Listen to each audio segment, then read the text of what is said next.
بسم اللہ الرحمن الرحیم۔ السلام علیکم۔ آج کی بڑی خبر یہ ہے جناب کہ آپ بقول سینئر صحافی ظفر نقوی صاحب کے کنٹرول ٹاور کہیں یا بعض صحافتی برادری کے بقول کمپنی کا لفظ استعمال کریں یا اسٹیبلشمنٹ کا لفظ استعمال کریں یا آپ کہیں کہ پاکستان کے جو مقتدر حلقے کہہ لیں، طاقتور قوتیں کہہ لیں، وہ بیچارے سخت پریشان تھے عمران خان کے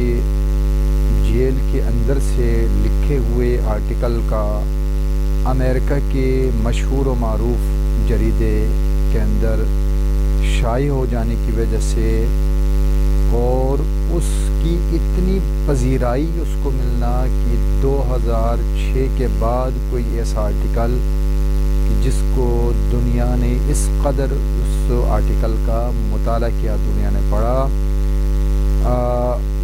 جس پذیرائی کی وجہ سے ظاہری بات ہے کوئی بھی نشریاتی ادارہ ہے وہ جب کہ اس کی کسی اشاعت کو اتنی پذیرائی ملی تو پھر اس کے لیے تو ایک فخر کی بات ہے۔ انہوں نے اس کو دوبارہ سے ٹویٹر کے اوپر اس کو بار بار دوبارہ ٹویٹ کرنا شروع کر دیا۔ اب وہ اس کے جو مندرجات تھے اس آرٹیکل کے، اس کے اوپر جو تنازعات اور اعتراضات جو کمپنی کو لاحق تھے، اس کے سد باب کے لیے، اس کا جواب دینے کے لیے، اس کے حوالے سے مطمئن کرنے کے لیے نہ صرف پاکستانی کمپنی بلکہ خود امریکہ کی جو کمپنیاں ہیں وہ بھی پریشان ہیں، وہ بھی اپنی امریکہ کی قوم کو اس کے حوالے سے مطمئن کرنے کی کوشش کر رہے ہیں کہ بھئی ایسا نہیں ہے جیسا یوں بیان کیا۔ تو یہ بڑی پریشانی کا سامنا اس حوالے سے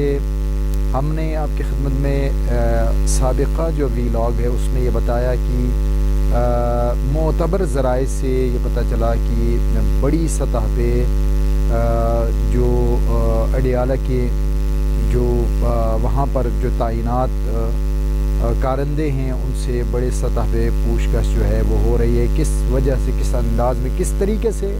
یہ باہر آیا اور وہاں جا کے یہ شائع بھی ہو گیا۔ تو یہ ایک بڑی درد سر کا سامنا چل رہا تھا، یہ ایک بڑا دھچکا تھا۔ اب جناب وہ کہتے ہیں یک نہ شد دو شد، اب کمپنی کے لیے ایک اور بڑا درد سر یہ ہوا جناب کہ الجزیرہ نے عمران خان صاحب کے اوپر، ان کی زندگی کے اوپر پوری ایک ڈاکومنٹری جو ہے وہ نشر کر دی۔ اب یہ جناب بڑا مسئلہ ہے۔ اب اس نے جناب وہ جو لوگ کو اس کا جو جسے کہتے ہیں کہ اس کے تنازعات سے نکلنے کے لیے یا اس جریدے کے حملے کی وجہ سے اپنے آپ کو بچانے کی کوشش میں تھے۔ اب ایک بہت بڑا جو ہے بین الاقوامی چینل الجزیرہ نے پورا کا پورا جناب ایک پوری ڈاکومنٹری تیار کر کے انہوں نے نشر کر دی۔ بڑے پریشان ہیں۔ اب یہ نیا ایک اور تہلکہ مچ گیا۔ اب کریں تو کیا کریں؟ اب آپ دیکھیں تو سینئر ترین جو صحافتی برادری تو اپنی جگہ جسے مشاہد حسین سید جیسی شخصیت ہے وہ تک، یا جو بھی جیسے کہتے ہیں کہ غیر متعصب جو افراد ہیں وہ سب کا یہ کہنا ہے کہ جناب کمپنی جس انداز میں لاڈلے کو بڑی امیدوں سے لائے تھے، اب لاڈلا امیدوں پہ پورا اترنے کے قابل نہیں رہا۔ یہ لاڈلے کو بھی پتہ چل گیا ہے اور کمپنی کو بھی پتہ چل گیا ہے کہ ہم نے جو ہے وہ جو گھوڑا سمجھ کر میدان میں اتارنا چاہ رہے تھے ریس کے لیے، وہ کھوتا نکل آیا۔ تو باہر بڑا مسئلہ ہے، ابھی بین الاقوامی سطح پہ بڑے مسائل ہیں، تو کس کس کو بندہ جواب دے۔ پاکستان کے اندر تو آپ جو ہے وہ اپنی لاٹھی کے زور پہ لوگوں کو دبایا بھی جا سکتا ہے، اور میڈیا تو خیر جو آپ کا نام نہاد جو میڈیا ہے، سو کالڈ میڈیا، آپ جسے الیکٹرانک میڈیا کہہ لیں، پرنٹ میڈیا کہہ لیں، اس میں آپ کسی کو بھی جو ہے وہ گلا دبا سکتے ہیں، کسی کی بھی قلم کو اپنے کنٹرول میں کر سکتے ہیں، لیکن بین الاقوامی سطح پہ باہر کی میڈیا آپ کے کنٹرول میں نہیں ہے۔ باہر کے ہاں کہنے کو تو باتیں بہت کی جا سکتی ہیں، لیکن ایک آپ کا جو ہے وہ باقاعدہ جسے کہہ سکتے ہیں کہ آپ کی طاقتوروں کے گلے کا ہڈی بننے والے آپ الطاف حسین کو چھو نہیں سکے،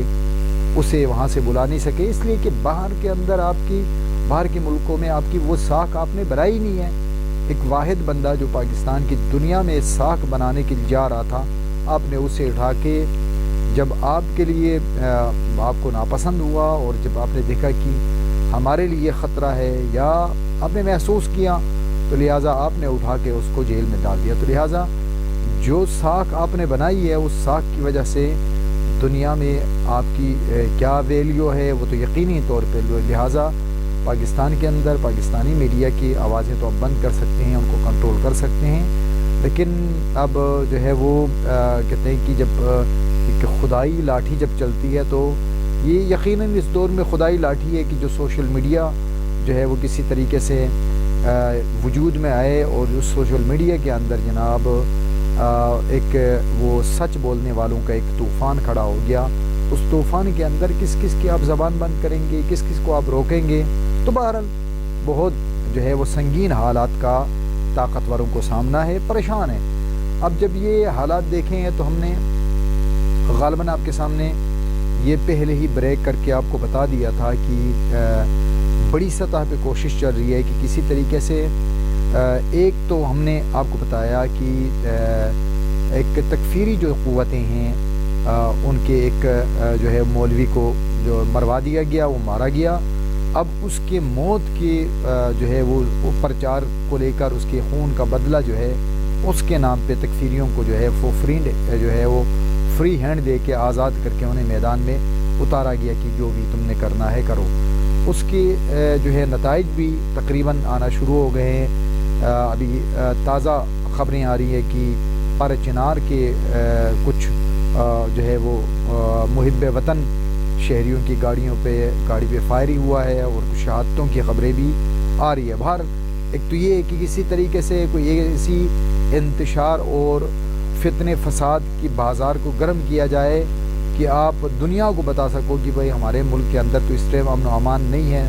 تو ایسی کیفیت کے اندر الیکشن نہیں ہو سکتا۔ تو لہٰذا الیکشن کو ملتوی کرنے کے لیے چونکہ آپ کی من پسند نتائج نہیں ہو سکتا، آپ اپنی پسند کا نتیجہ حاصل نہیں کر سکتے، ماحول ایسا بن گیا، اب کیا کریں؟ اب یہ ہے کہ جب نہیں ہو سکتا تو الیکشن ہی نہ ہو۔ اب جناب جب دیکھا کہ وہ فساد والا پہلو اس میں بھی خیر خواہ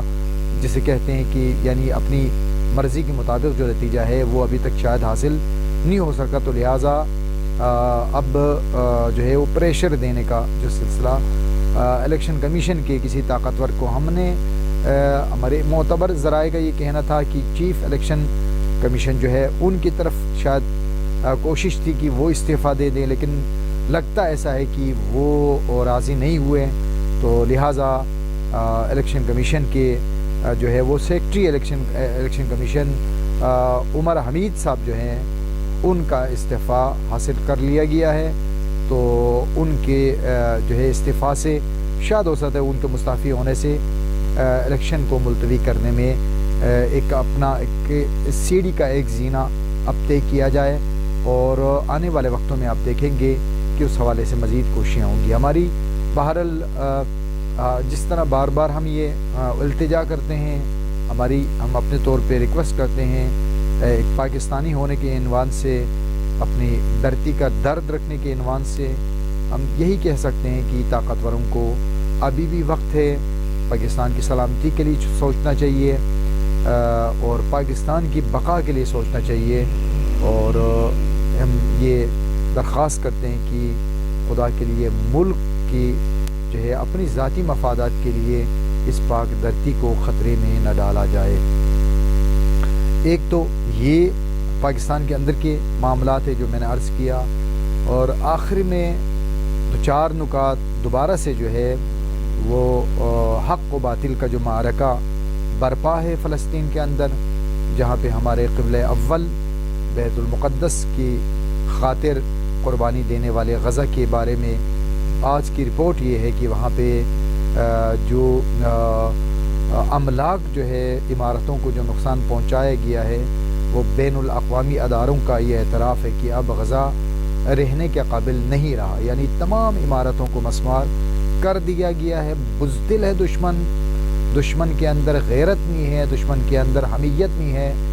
دشمن کے اندر جنگی قوانین کا کوئی لحاظ نہیں ہے، دشمن بین الاقوامی بغیرت ہے، اور دشمن کی اس اکھاڑے کے اندر یہ جو اس نے اکھاڑا بنایا، اور اس اکھاڑے کے اندر خدا نے امریکہ اور اس کے دعووں کو، جو انسانی حقوق کا دعویٰ کرتا تھا، اس کو برہنہ کر دیا، اس کو بے نقاب کر دیا، اور اسی طریقے سے مختلف طریقے سے اپنے آپ کو دنیا میں ایک اچھا ثابت کرنے کے لیے، انسانیت کا درد رکھنے والا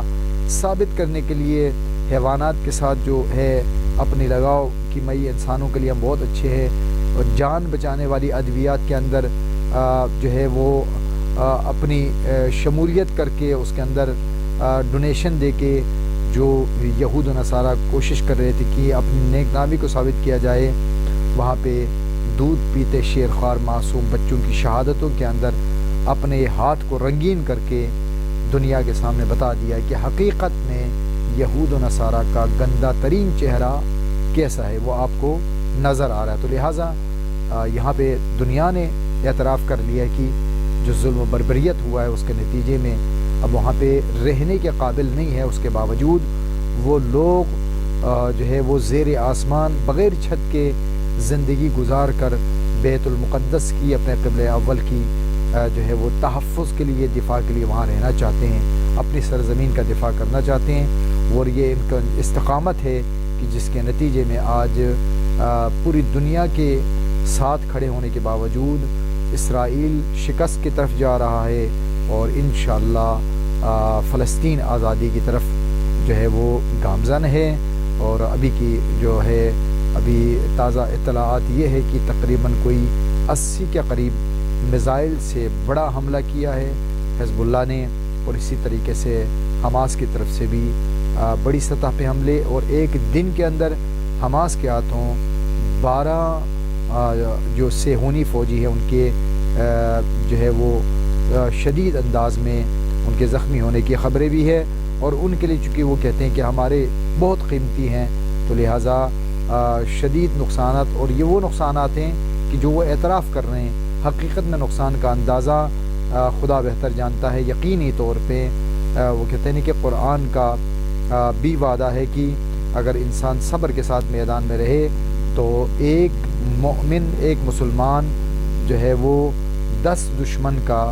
مقابلہ